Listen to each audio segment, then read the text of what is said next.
કેમ છો મારા પ્યારા ફિનોલિયન્સ? આવજો. ચલો આજનો લેક્ચર ઇન્ફોર્મેટિવ મતલબ ખાલી એમાં ઇન્ફોર્મેશન જ છે. આમ જોઈએ તો આજનો લેક્ચર છે ને, આ કોઈ ભણાવતું નથી, ભણાવવાનું ન હોય. ખરેખર તો તમારે જાતે પ્રિપેર કરવાનું હોય, બટ છતાંય મને તમારી ઉપર અત્યારે ઓનલાઈન છે એટલે થોડોક ટ્રસ્ટ છે કે તમે કંઈ સ્માર્ટ વર્ક એટલું બધું કરવાના નથી. કારણ કે છે ખાલી 2 થી 3 પેજ, પણ એમાં સ્માર્ટ વર્ક કરવામાં ટાઈમ જોઈએ. તો તમારું સ્માર્ટ વર્ક હું ખુદ જ કરી આપું છું. લેક્ચર ખાલી વ્યવસ્થિત જોજો એટલે આમ તો ઓલમોસ્ટ તમને આવડી જશે. બરાબર. આજના લેક્ચરમાં બાયોમોલિક્યુલમાંથી પ્રોટીન્સ, એન્ઝાઇમ, વાઇટામિન્સ, આ લેક્ચર ખાલી ગુજરાતી મીડિયમવાળા જ જોજો. પ્રોટીન જોવાના છે, એન્ઝાઇમ જોવાના છે, વાઇટામિન્સ જોવાના છે. ચલો પહેલી વસ્તુ, પહેલા પ્રોટીન વિશે તો આપણે આગળ સમજી ગયા કે પ્રોટીન છે ને actually building block of amino acid, એટલે કે એમિનો એસિડને તમે જોડી દો, લાઇનમાં જોડી દો એમિનો એસિડને. તો એમિનો એસિડને લાઇનમાં જોડી દો તો શું થાય? પોલીપેપ્ટાઇડ લોંગ ચેઇન બનતી હતી અને પોલીપેપ્ટાઇડને આપણે પ્રોટીન્સ કહેતા હતા. ખાસ કરીને 100 એમિનો એસિડથી વધારે હોય તો એનું આપણે પ્રોટીન કહીએ. 10,000 યુનિટથી એનો મોલિક્યુલર વેઇટ હોય, એનો વધારે હોય. બટ ફિક્સ ના કહી શકાય, કારણ કે એમાં એક એક્ઝામ્પલ છે કે ઇન્સ્યુલિન છે. ઇન્સ્યુલિન એમાં 51 એમિનો એસિડ જ છે. 51 ઇન્સ્યુલિન આપણા પેનક્રિયાસ સ્વાદુપિંડમાંથી નીકળે. તમને ખબર હોય તો ડાયાબિટીસ ના થવા દે. જો ડાયાબિટીસ હોય તો ઇન્સ્યુલિનના ઇન્જેક્શન લેવા પડે, યા તો એની પિલ ગોળીઓ ખાવી પડે. તો આ બધા જ પ્રોટીન્સ છે. પ્રોટીન્સ એ તો કેવી રીતે બને ખ્યાલ આવી ગયો. એમિનો એસિડની ચેઇન બનતી જાય, પેપ્ટાઇડ બોન્ડ બનતા જાય અને એમાંથી પ્રોટીન બને. બટ પ્રોટીનના એનું ક્લાસિફિકેશન, એનું વર્ગીકરણ શું હોય, કેવા કેવા પ્રકારના પ્રોટીન હોય? તો એના શેપના આધારે, એટલે કે એના આકારના આધારે 2 રીતે. એક તો હોય ફાઇબ્રસ. ફાઇબ્રસ એટલે રેસામય, લાંબા રેસા હોય. જેમ કે આપણા વાળ છે, ઊન છે, સિલ્ક છે, બરાબર છે, આપણા સ્નાયુઓ છે, આ બધા એના લાંબા રેસા હોય. તો લાંબા રેસા જેમાં હોય એને રેસામય પ્રોટીન કહેવામાં આવે છે, એના આકારના આધારે. તો રેસામય પ્રોટીનમાં શું આવે? એક તો સ્કરેલો પ્રોટીન, કેરાટીન. બરાબર છે, સ્કરેલો પ્રોટીન, કેરાટીન. આ કેરાટીન જે છે એનું આખું નામ તો ખબર છે ને, સ્કરેલો પ્રોટીન, કેરાટીન કહો તમે બાયોલોજીમાં. તો કેરાટીન હોય છે એમાં તો કે આપણા વાળમાં હોય, ઊનમાં હોય, સિલ્કમાં હોય, નખમાં હોય. પછી તો કે માયોસિનમાં હોય. માયોસિન એટલે કે માયોસિન એટલે અલગ જ. માયોસિન શું છે તો કે સ્નાયુમાં હોય. તો કેરેટીન ને માયોસિન ના બધા છે શું તો કે આ રેસામય પ્રોટીન છે, જેમાં હાઇડ્રોજન બંધ અને ડાયસલ્ફાઇડ બંધ જેવા જોવા મળે. બરોબર છે, આવા લાંબા તાતણાવાળા રેસામય પ્રોટીન હોય. ચલો, પ્રોટીનનો એક પ્રકાર રેસામય, બીજો પ્રકાર છે ગોલીય પ્રોટીન. બરોબર છે, ગ્લોબ્યુલર જેને કહે, ગ્લોબ્યુલર પ્રોટીન, ગોલીય, ગોળાકાર આકારના હોય. ઇન્સ્યુલિન, આ ઇન્સ્યુલિન, આલ્બ્યુમિન, આવા બધા જે પ્રોટીન છે એ બધા ઇન્સ્યુલિન, આલ્બ્યુમિન એ બધા ગોલીય પ્રોટીન છે. 2 વચ્ચેનો ડિફરન્સ શું ખાસ યાદ રાખજો. આપણા વાળ નહીં, કેરેટીન નહીં છે, રેસામય પ્રોટીન છે.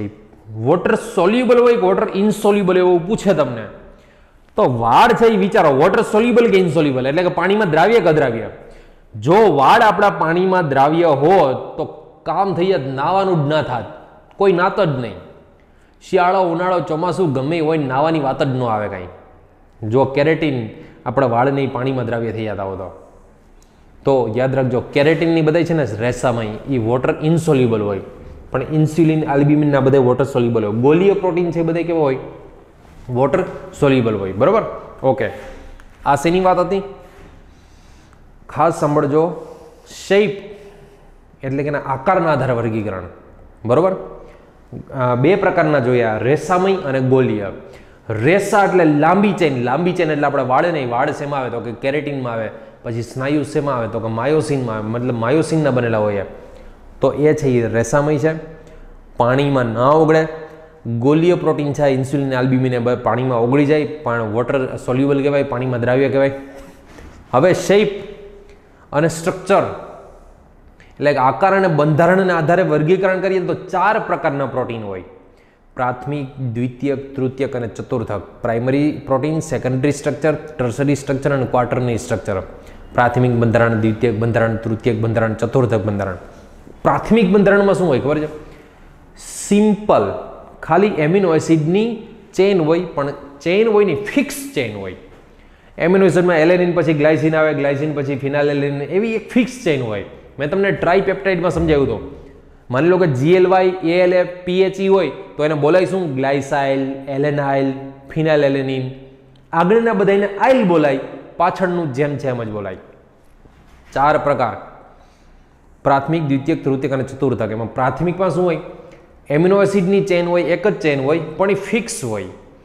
એની સિક્વન્સ જે છે ને, સિક્વન્સ એનો ક્રમ એ ફિક્સ હોય. જો એનો ક્રમ ચેન્જ થાય ને, સિક્વન્સ ચેન્જ થાય ને, તો આખો પ્રોટીન બદલી જાય.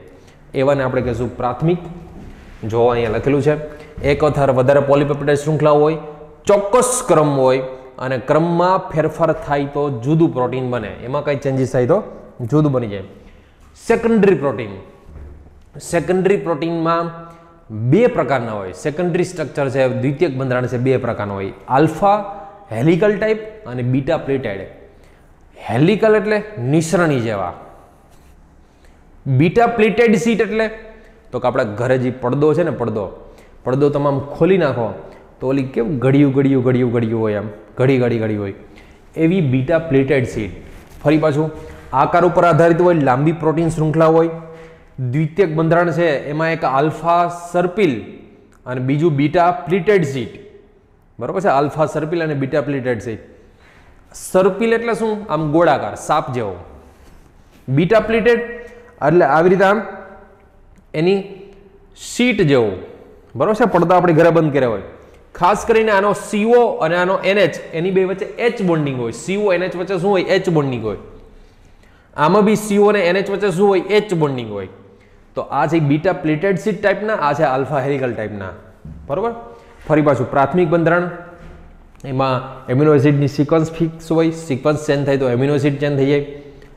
આ સેકન્ડરી સ્ટ્રક્ચર છે, એમાં 2 પ્રકાર હોય. Alpha helical, beta plated sheet ટાઈપના. આવી રીતના હોય ને આલ્ફા હેલિકલ કહીએ.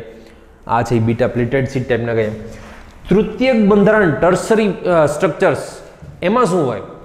તો એ ખરેખર ફરી પાછું ફોલ્ડ થાય. સેકન્ડરી સ્ટ્રક્ચર હોય ને એને ફરીથી પાછા ફોલ્ડ કરો, તો ફરી પાછો ફોલ્ડ કરો, ફરીથી પાછું વળાવો તો દ્વિતીયક બંધારણનું ફરી પાછું વળે તો એ તૃતીયક બંધારણ બની જાય. એમાં રેસામય અને ગોલીય હોય છે. આ પ્રકારના બધા બંધના કારણે સેકન્ડરી અને ટર્સરી સ્ટ્રક્ચર જે છે એ સ્થાયી બને છે. હાઇડ્રોજન બોન્ડ હોય, ડાયસલ્ફાઇડ હોય, વાન ડર વાલ્સ આકર્ષણ હોય, સ્થિર વિદ્યુતીય બળો હોય, જેના કારણે આ બધા સ્થાયી બને છે. ચતુર્થક સ્ટ્રક્ચર છે એ અવકાશીય સ્ટ્રક્ચર હોય. હકીકતમાં ચતુર્થક બંધારણ છે ને ફરી પાછું તૃતીયક હોય ને એમાં ફરી પાછું વળે, ફરી પાછું ફોલ્ડ થતું હોય. એનું તૃતીયકનું ફરી પાછું ફોલ્ડ થાય, ચતુર્થક બંધારણ બનતા હોય. અને ચતુર્થક બંધારણ જે છે ક્વાર્ટરનરી સ્ટ્રક્ચર્સ, એ યાદ રાખજો, આ સ્ટીરિયો કેમિકલી હોય, સ્ટીરિયો સ્ટ્રક્ચર જનરલી એના હોય, તમારે દોરવાના આવતા નથી. ફરી પાછું શેપ એન્ડ સ્ટ્રક્ચર્સ એટલે કે આકાર અને બંધારણના આધારે 4 વર્ગીકરણ: પ્રાથમિક, દ્વિતીયક, તૃતીયક અને ચતુર્થક. પ્રાથમિકમાં એમિનો એસિડની ફિક્સ ચેઇન હોય. એમિનો એસિડ ચેન્જ થાય તો આખું પ્રોટીન બદલી જાય. દ્વિતીયક સ્ટ્રક્ચર છે એમાં આલ્ફા હેલિકલ અને બીટા પ્લેટેડ શીટ ટાઈપના હોય. એમાં હાઇડ્રોજન બોન્ડિંગ હોય, કાર્બોનિલ અને NH વચ્ચેનું હાઇડ્રોજન બોન્ડિંગ હોય. તૃતીયક બંધારણ છે એ દ્વિતીયકનું ફરી પાછું વળવું થાય તો એ તૃતીયક બંધારણ બને. ચતુર્થક છે એ તૃતીયકનું ફરી પાછું વળે તો ચતુર્થક થતા હોય. અને એ અવકાશીય સ્ટ્રક્ચર્સ હોય. બરોબર? સિમ્પલ છે, વાંચો તો પણ આવડી જાય, ઇઝી છે. હવે ખાસ કરીને પ્રોટીન છે ને એનું વિકૃતિકરણ, ડીનેચરેશન ઓફ પ્રોટીન. વિકૃતિકરણ, પ્રોટીનમાં વિકૃતિ શેના કારણે આવે સમજો ખાસ. આપણે તાવ આવે ને, તાવ 104 ડિગ્રી તાવ કહેતા હોય, ખબર છે આપણે? 98 ડિગ્રી છે વધીને, એ ખરેખર ડિગ્રી નથી, ફેરનહીટ છે. આપણે જે તાવ આવે ને જે માપીએ ને થર્મોમીટરથી, એ ફેરનહીટમાં માપીએ. અંશ સેલ્સિયસ નો હોય. આપણા બોડીનું અંશ સેલ્સિયસ છે ને એ તો 37 ડિગ્રી જ હોય. ±1 સુધી સહન કરી શકે આપણી બોડી. બાકી 100 ડિગ્રી તો શું આપણી ઉપર પાણી મૂકો તો એ ઉકળી જાય પાણી. તો આપણા બોડી તાવ આવ્યો હોય તેની ઉપર તપેલી નાખીને ખાંડ ને ભૂકી નાખી દો, ચા બની જાય મસ્તીની. 104 ડિગ્રી આપણું બોડીનું તાપમાન થતું હોય તો એ 104 ડિગ્રી છે એ શું છે ભૂલકાઓ? એ 104 ડિગ્રી છે ને એ ફેરનહીટ છે. તો તાવ આવે ને તો જેના લીધે શું થતું હોય? આપણા બોડીનું ટેમ્પરેચર વધી જતું હોય. ફિઝિકલ ફેરફાર, ભૌતિક ફેરફાર બોડીમાં થઈ જતા હોય. આપણી પીએચ, બ્લડની પીએચ બદલી જતી હોય. તો આ બધા કંઈ ફેરફાર થાય ને, કોઈ પણ ફેરફાર થાય, તાપમાન વધી જતું હોય, આપણે બોડીનું પીએચમાં ફેરફાર થઈ જાય, ભૌતિક કોઈ પણ ફેરફાર થાય ફિઝિકલ, જેના લીધે શું થાય ખબર છે? એમિનો એસિડની જે ઓલી ચેઇન હોય ને, પ્રોટીનની ચેઇન, તો પ્રોટીનની ચેઇન વચ્ચે H બોન્ડિંગ હોય ને, H બોન્ડિંગ એ તૂટી જાય. H બોન્ડિંગ તૂટી જાય તો જેના કારણે શું થાય? ઓલા ગોળાકાર હોય, બરાબર છે, બીટા પ્લેટેડ શીટ ટાઈપ, ટૂંકમાં ગોલીય આકાર હોય, બીટા પ્લેટેડ શીટ ટાઈપ હોય, એચ બોન્ડિંગ જ તૂટી જાય તો શું થઈ જાય? બધું જ નાશ પામે, પ્રોટીન જ નાશ પામે, ડિસ્ટ્રોય થઈ જાય પ્રોટીન. અને પ્રોટીન ડિસ્ટ્રોય થાય ને એને ડીનેચરેશન ઓફ પ્રોટીન એટલે કે પ્રોટીનનું વિકૃતિકરણ કહેવાય. ફરી પાછું, પ્રોટીનનું વિકૃતિકરણ શાના કારણે થાય? તો કે તાપમાન વધવાના કારણે થાય, ભૌતિક ફેરફારને કારણે થાય, પીએચમાં ફેરફાર થાય તો એના કારણે થાય, જેના કારણે હાઇડ્રોજન બંધમાં ખલેલ પહોંચે, જેના લીધે ગોલીઓ ખુલી જાય, આખા ઓલા ગોળાકાર હોય બીટા પ્લેટેડ શેપ નહીં ખુલી જ જાય. પ્રોટીન જૈવિક સક્રિયતા, બાયોલોજીકલ એક્ટિવિટી જે છે એની ગુમાવે, જેને શું કહે? પ્રોટીનનું વિકૃતિકરણ કહીએ. પ્રોટીનના વિકૃતિકરણથી યાદ રાખજો સેકન્ડરી અને ટર્સરી સ્ટ્રક્ચરને ઇફેક્ટ થાય છે, બટ પ્રાઇમરી સ્ટ્રક્ચરને નથી થતી. આમ તો સેકન્ડરી, ટર્સરી, ક્વાર્ટરની બધાને અસર થાય. ક્વાર્ટરની તમારી ટેક્સ્ટબુકમાં લખેલું નથી પણ ક્વાર્ટરની અસર થાય. પણ પ્રાઇમરી સ્ટ્રક્ચર એવું છે કે જેને પ્રોટીનના વિકૃતિકરણની કોઈ અસર થતી નથી. આના બેસ્ટ બે એક્ઝામ્પલ, ઈંડા, એગ, એને તમે ગરમ કરો ને તો એમાં સ્કંદન થઈ જાય, કોએગ્યુલેશન થઈ જાય, બરાબર છે. અલગ અલગ ટૂંકમાં ઈંડાને નાખી દો તમે, ગરમ કરો, સ્કંદન એટલે ભેગું થઈ જવું, ખબર છે ને? કોએગ્યુલેશન, સ્કંદન એટલે ભેગું થઈ જવાનું, સરફેસ કેમિસ્ટ્રીમાં ભણ્યા હશો. બીજું, દૂધમાંથી દહીં બનાવવા માટે લેક્ટોબેસિલસ બેક્ટેરિયા છે ને, લેક્ટોબેસિલસ બેક્ટેરિયા જે લેક્ટિક એસિડમાં રૂપાંતર કરી દે પ્રોટીનનું. તો આ છે એ વિકૃતિકરણના બે ઉદાહરણ છે. એક સ્કંદન, ઈંડાનું સ્કંદન, ઈંડાને ઉકાળવાથી સ્કંદન થઈ જાય અને દૂધમાંથી દહીં બનવું છે, દૂધમાં રહેલા બેક્ટેરિયા દ્વારા લેક્ટિક એસિડ બનાવવામાં આવે. ખાસ વિકૃતિકરણ દ્વિતીયક અને તૃતીયકને અસર થાય છે, પ્રાથમિકને કોઈ અસર થતી નથી, બરોબર? ઓકે, હવે એન્ઝાઇમ. એન્ઝાઇમ વિશે તમે બહુ ડિટેલમાં ભણી ગયા છો, સરફેસ કેમિસ્ટ્રીમાં બી એન્ઝાઇમ વિશે સ્ટડી કરી ગયા છો. એન્ઝાઇમ એટલે જૈવિક ઉદ્દીપક, પ્રક્રિયામાં ભાગ લે પણ પ્રક્રિયાના અંતે પાછો મળી જાય આપને, બરોબર? ખાસ કરીને આ બધા ગ્લોબ્યુલર પ્રોટીન, ઉત્સેચક શું છે ખબર છે? ઉત્સેચક ગ્લોબ્યુલર પ્રોટીન એટલે કે ગોલીય પ્રોટીન છે. એ બધા ગ્લોબ્યુલર પ્રોટીન છે. એના એક્ઝામ્પલ જોઈએ આપણે, ઇન્સ્યુલિનની બધા તમને ખબર જ છે. એ શું છે? ગોલીય પ્રોટીન જ છે ને બધા. ઇન્વર્ટેઝ, માલ્ટેઝ, ઝાઇમેઝ, ઓક્સિડો રિડક્ટેઝ, આ એક એન્ઝાઇમ ખાસ યાદ રાખજો. ઓક્સિડો, આનું પ્રોનાઉન્સિએશન ઉચ્ચારણ શું થાય? ઓક્સિડો રિડક્ટેઝ. ઓક્સિડો રિડક્ટેઝ એટલે શું ખબર છે? એક પ્રક્રિયકનું ઓક્સિડેશન કરે અને બીજાનું રિડક્શન કરે.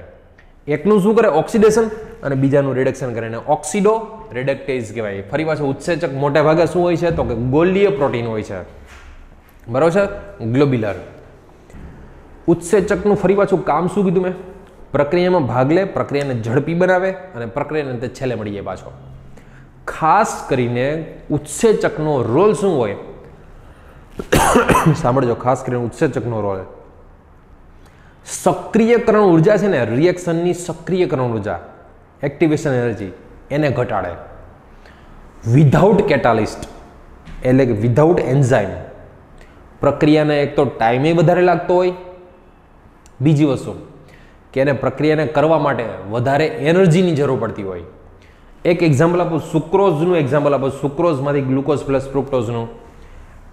આ ખાસ સમજો, આમાં વિધાઉટ એન્ઝાઇમ, એન્ઝાઇમ વગર ગ્લુકોઝમાંથી સુક્રોઝમાંથી ગ્લુકોઝ ફ્રુક્ટોઝ બનાવો તો 6.22 kilo joule into mall universe આટલી જોઈએ એનર્જી. પણ જો એમાં સુક્રેઝ અથવા તો એને કહેવાય ઇન્વર્ટેઝ એન્ઝાઇમ નાખી દો ને તો 6.22 ને બદલે ખાલી 2.15 જ જોઈએ. 6.22 ને બદલે ખાલી 2.15 માં રિએક્શન થઈ જાય.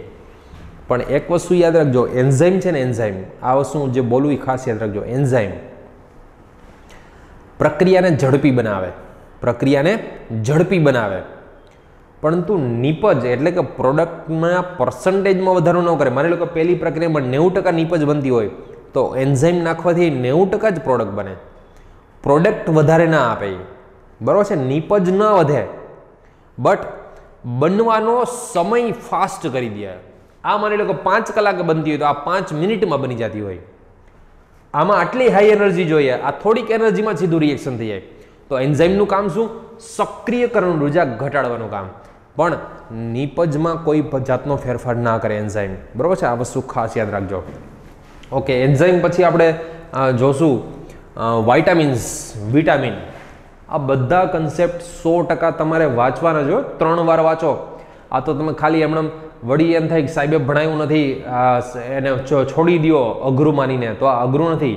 એમબીબીએસમાં જાશો કે કોઈ કોલેજમાં જાશો, એન્જિનિયરિંગ કોલેજમાં કે એમબીબીએસમાં જાશો, તો ત્યાં શું કરવાનું રહેશે ખબર છે? જાતે સેલ્ફ રીડિંગ જ રહેશે. ત્યાં કોઈ ટીચર્સ કેવું આવું નહીં ભણાવતા હોય વાઇટામિન ને એવું બધું. પહેલાં એવું કહેવાતું કે વિટામિન્સ છે ને, વિટામિન્સ, એનું નામ કેવી રીતે પડ્યું ખબર છે? વાઇટલ એટલે અલ્પ, સૂક્ષ્મ. વાઇટલ એટલે શું થાય? સૂક્ષ્મ, થોડુંક જ આમ. પ્લસ એમિન, એમિન એટલે એમાં એમિન NH2 ફંક્શનલ ગ્રુપ. તો બેને ભેગા કરો તો વાઇટામિન થાય. પછી ખબર પડી, રિસર્ચ થતું ગયું, પછી ખબર પડી કે સાલું વાઇટામિનમાં એમિનો સમૂહ તો છે જ નહીં. એકાદ જ એવું છે કે એમિનો સમૂહ છે, બાકી તો એમિનો સમૂહ છે જ નહીં.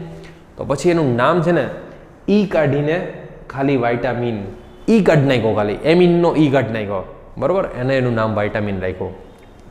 વાઇટલ એટલે અલ્પ, સૂક્ષ્મ, ટ્રેસ બહુ ઓછું એમ. વિટામિન આપણા બોડીમાં કેવા જતો હોય તો કે બહુ ઓછા જોતા હોય, માઇક્રોગ્રામમાં જોતા હોય, નેનોગ્રામ, માઇક્રોગ્રામમાં જોતા હોય, અથવા તો વધીને મિલીગ્રામમાં જોતા હોય. પણ વાઇટામિન્સ એટલા બધા લેવાની જરૂર નથી. થોડાક પ્રમાણમાં હોવા જ જોઈએ, જે જરૂર છે બોડીને એટલા તો હોવા જ જોઈએ. પણ એક્સ્ટ્રા કંઈ તમારે વાઇટામિનની સ્પેશિયલ ટ્રીટમેન્ટ ના કરવાની હોય. જો સ્પેશિયલ ટ્રીટમેન્ટ બોડીમાં ઘટતું હોય તો ડૉક્ટર પાસે જઈને કરવાની હોય. તમે એમ સીધા મેડિકલમાંથી લઈને વિટામિન મંડો ખાવા એમ ના હોય. વાઇટામિનના પ્રકાર, વર્ગીકરણ 2 પ્રકારના હોય. એક ફેટ સોલ્યુબલ એટલે કે ચરબી દ્રાવ્ય, અને બીજો જલ દ્રાવ્ય એટલે કે વોટર સોલ્યુબલ. ફેટ સોલ્યુબલ છે ને, સાંભળજો, ફેટ સોલ્યુબલ ચરબી દ્રાવ્ય ADEK, vitamin A, vitamin D, vitamin K, vitamin E, ADEK. આ ચરબી દ્રાવ્ય એટલે કે ફેટ સોલ્યુબલ. અને વોટર સોલ્યુબલ તો વિટામિન B અને વિટામિન C. ADEK જે છે ને ફેટ સોલ્યુબલ, એ સ્ટોરેજ ક્યાં થાય આપણા બોડીમાં? તો કે યકૃત એટલે કે લીવર, અને એડિપોઝ એટલે કે માંસપેશીઓમાં. બરાબર છે? માંસપેશીઓ એટલે કઈ? તો કે ચરબીવાળી. તો એડિપોઝની અંદર અને લીવરની અંદર એટલે કે યકૃતમાં એમાં સ્ટોરેજ થાય ADEKનું. વિટામિન B અને વિટામિન C આપણા બોડીમાં સ્ટોર કરી શકાતા નથી, કારણ કે પાણીમાં દ્રાવ્ય છે. ફરી પાછું સમજો, વિટામિન B અને વિટામિન C આપણા બોડીમાં સ્ટોર કરી ના શકાય, કારણ કે એ જલ દ્રાવ્ય છે. હવે ક્યારેક આડાવડું થાય ને વિટામિન જલ દ્રાવ્ય અને ચરબી દ્રાવ્યમાં આડાવડું થાય તો શું કરવું? તો એના માટે યાદ રાખજો, લીંબુ છે ને, લીંબુ એ તો વિટામિન C કહેવાય. તમે પાણીમાં ઓગાળો, પાણીમાં નાખો, લીંબુ નીચોવો તો પાણીમાં ઓગળી જાય લીંબુ? તો હા, ઓગળી જાય. તો એવી રીતે યાદ રાખજો કે લીંબુ છે એ પાણીમાં ઓગળે, મતલબ એ જલ દ્રાવ્ય કહેવાય. તો એ જલ દ્રાવ્ય તો ADEK ફેટ સોલ્યુબલ કહેવાય, ચરબી દ્રાવ્ય કહેવાય. વિટામિન B અને વિટામિન C નો આપણા બોડીમાં સ્ટોરેજ કરી શકાતો નથી. એ આપણા યુરિનથી, બરાબર છે, યુરિનમાંથી નીકળી જાય. તમે પાણી પીઓ એટલે યુરિન થ્રુ નીકળી જાય, કારણ કે એ વોટર સોલ્યુબલ છે. પણ એક જ વિટામિન એવો છે કે જલ દ્રાવ્ય હોવા છતાં આપણા બોડીમાં સ્ટોર કરી શકાય, એ છે વિટામિન B12. કયો? Vitamin B12. ડિટેલમાં આપેલું છે, જોવાય ખાસ. ફેટ દ્રાવ્ય એટલે કે ચરબી દ્રાવ્ય ADEK, યકૃત અને મેદસ્વી ચરબીઓ, બરાબર છે, એડિપોઝ જેને કહેવાય, એમાં સંગ્રહી શકાય. વિટામિન B અને C જલ દ્રાવ્ય છે એટલે પાણીમાં દ્રાવ્ય છે. વિટામિન B12 આપણા શરીરમાં સંગ્રહી શકાય. બાકીના વિટામિન B12 સિવાયના જલ દ્રાવ્ય વિટામિન યુરિન દ્વારા ઉત્સર્જિત થતા હોવાથી શરીરમાં સંગ્રહ કરી શકાતો નથી. ફરી પાછું, વિટામિન B અને વિટામિન C બધા જ vitamin B1, B2, B6, B12 બધા જ વોટર સોલ્યુબલ હોય. બટ એમાંથી એક જ એવો છે કે વિટામિન B12 જે આપણા બોડીમાં સ્ટોર થઈ શકે, બાકી એ કઈ વિટામિન આપણા બોડીમાં સ્ટોર ના થાય. આ બધા આપણા બોડીમાં સ્ટોર શેમાં થાય? તો કે યકૃત અને મેદસ્વી ચરબી સંગ્રહ કરનાર પેશીઓમાં થાય, બરોબર, એડિપોઝમાં થાય. હવે આ બધા જ વિટામિન જે છે એનો ઉપયોગ શું હોય, એના ન હોય આપણા બોડીમાં તો એનાથી રોગ કયા થાય, એના સોર્સ કયા, આ બધું જ વાંચજો. 5 વાર વાંચજો, 6 વાર વાંચજો, 25 વાર વાંચજો, 50 વાર વાંચજો. પણ જો 2 વખત ફૂલ કોન્સન્ટ્રેશન થી વાંચો, 2 થી 3 વખત ફૂલ કોન્સન્ટ્રેશન, તો એક જ વારમાં યાદ રહી જશે, બરોબર. ચલો, વિટામિન A રેટિનોલ તરીકે ઓળખવામાં આવે ને, ક્યાંથી મળે?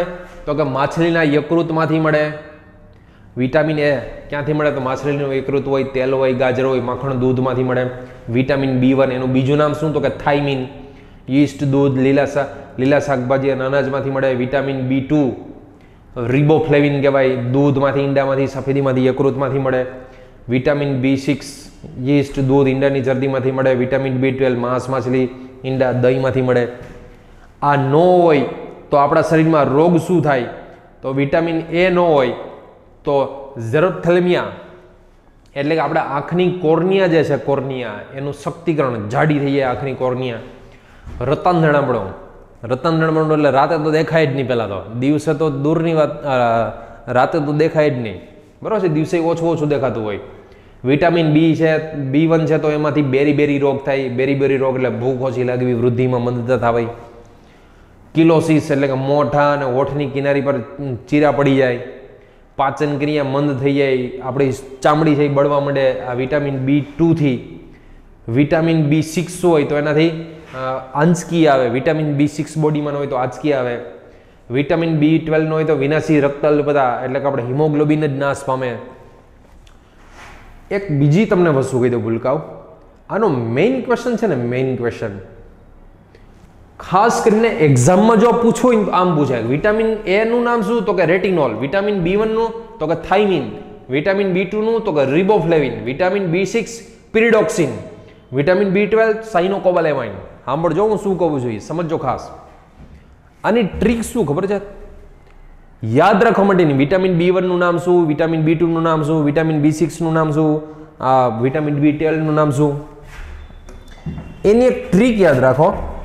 હું તમને એમ કહું કે તમારા પૈસા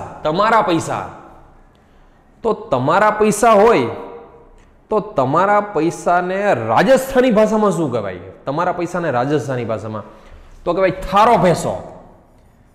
થારો પેસો. તમારા પૈસા એટલે થારો પેસો. થા એટલે થાઇમિન. આર એટલે રિબોફ્લેવિન. પી એટલે પિરિડોક્સિન. અને સો એટલે સાઇનોકોબાલેમાઇન. થારોપેસો, સાઇનોકોબાલેમાઇન. આ છે વિટામિન B1 છે, આ છે વિટામિન B2, આ છે વિટામિન B6 અને આ છે વિટામિન B12. બરોબર? થારોપેસો. આ એક ટ્રીક યાદ રાખજો. થારોપેસો, vitamin B1, vitamin B2, vitamin B6, vitamin B12. આ થઈ ગયો. ચલો પછી વિટામિન C, એસ્કોર્બિક એસિડ ક્યાંથી મળે? તો ખાટા બધા ફળ હોય એમાંથી મળે. લીલા પાંદડાવાળા શાકભાજી હોય એમાંથી મળે. એનાથી શું થાય? સ્કર્વી એટલે પેઢા હોય, પેઢા એમાંથી લોહી મળે નીકળવા, તો સ્કર્વી રોગ થાય એનાથી. ચલો વિટામિન D એટલે કેલ્સીફેરોલ. એનું બીજું નામ શું? કેલ્સીફેરોલ. વિટામિન D આપણા હાડકા માટે જોઈએ, હાડકા માટે કેલ્શિયમ જોઈએ, બરોબર? તો કેલ્શિયમ ઉપરથી કેલ્સીફેરોલ. વિટામિન E તો ટોકોફેરોલ. વાળ ખરી જાય, ખાસ કરીને E ન હોય તો વાળ ખરી જાય. Vitamin K ફાઇટોનેન્ડિયોન. તો આ બધા વિટામિન શેમાંથી મળે? વનસ્પતિ તેલ છે. વનસ્પતિ તેલમાં અંકુરણ તેલ, ઘઉંનું અંકુરણ તેલ એટલે ઓલા જે જુવારા કહેવાય, બરોબર છે? ઘઉં હજી ફૂટા જોઈએ, જુવારા કહેવાય, તો જુવારામાંથી મળે. સૂર્યમુખી તેલ વગેરેમાંથી મળે. વિટામિન K લીલા પાંદડાવાળા શાકભાજીમાંથી મળે. વિટામિન D સૂર્યપ્રકાશમાં તડકામાં રાખી દેવાનો કોઈ પણ ને, વિટામિન D ઓછો હોય તો એમાંથી મળે. કોડ લીવર ઓઇલ, માછલીનું જે કોડ લીવર ઓઇલ એમાંથી મળે. ઈંડાની જરદીમાંથી મળે. વિટામિન D ન હોય તો શું થાય? તો રિકેટ્સ એટલે કે બાળકોમાં હાડકાની વિકૃતિ આવે. મોટા એડલ્ટ હોય, ટૂંકમાં મોટા માણસો તો એના હાડકા પોચા થઈ જાય. વિટામિન E તો રેડ બ્લડ સેલ, આપણા રક્તકણો હોય એમાં નાજુકતા આવે, સ્નાયુઓની નબળાઈ થઈ જાય. વિટામિન K ન હોય તો આ તો ખાસ હો, વિટામિન K પૈડા તો લોહી નીકળવાનું ચાલુ થયું ને, લોહી નીકળવાનું બંધ ન થાય ને, લોહી નીકળતું જ રહે બંધ ન થાય ને, તો સમજી લો વિટામિન K નથી એનામાં. રુધિર ગંઠાવાની સમયમાં વધારો કરે જોઈ ન હોય તો. સો ભૂલકાઓ, આ બધા જ વિટામિન આવી ગયા. એમિનો એસિડ આગળ આના પહેલાના લેક્ચરમાં કરાવી દીધું. ખૂબ રીડિંગ કરો, જેટલી વાર રિવિઝન થાય એટલી વાર રિવિઝન કરો. અને આ બધી વસ્તુ કેવી ખબર? આજ યાદ રહી ગઈ હોય ને તો કાલ પાછી વાંચવી જ પડે તમારે. રિવિઝન કરતા રહ્યો. જેટલું મેક્સિમમ રિવિઝન કરશો, જેટલી મેક્સિમમ એનસીઆરટી વાંચશો, એટલું તમને વધારે યાદ રહેશે, બરાબર? સો મારા પ્યારા ભૂલકાઓ, thank you so much. Next લેક્ચરમાં આપણે ન્યુક્લિક એસિડમાં મળશું. પરફેક્ટ ન્યુક્લિક એસિડ કરી નાખજો. છેલ્લા લેક્ચરમાં આપણું બાયોમોલિક્યુલ ચેપ્ટર પૂરું થઈ જશે. આખું બાયોમોલિક્યુલ ચેપ્ટર એકવાર એનસીઆરટીમાંથી રીડ કરી લ્યો. મેઇન પોઈન્ટ લાગે તમને અહીંયા અંડરલાઇન ખાસ કરતા જજો. ખૂબ દિલથી વાંચજો અને ખૂબ આગળ વધો એવા મારા આશીર્વાદ. જય શ્રી કૃષ્ણ, જય સોનાથ, જય હિન્દ. મળીએ નેક્સ્ટ લેક્ચરમાં.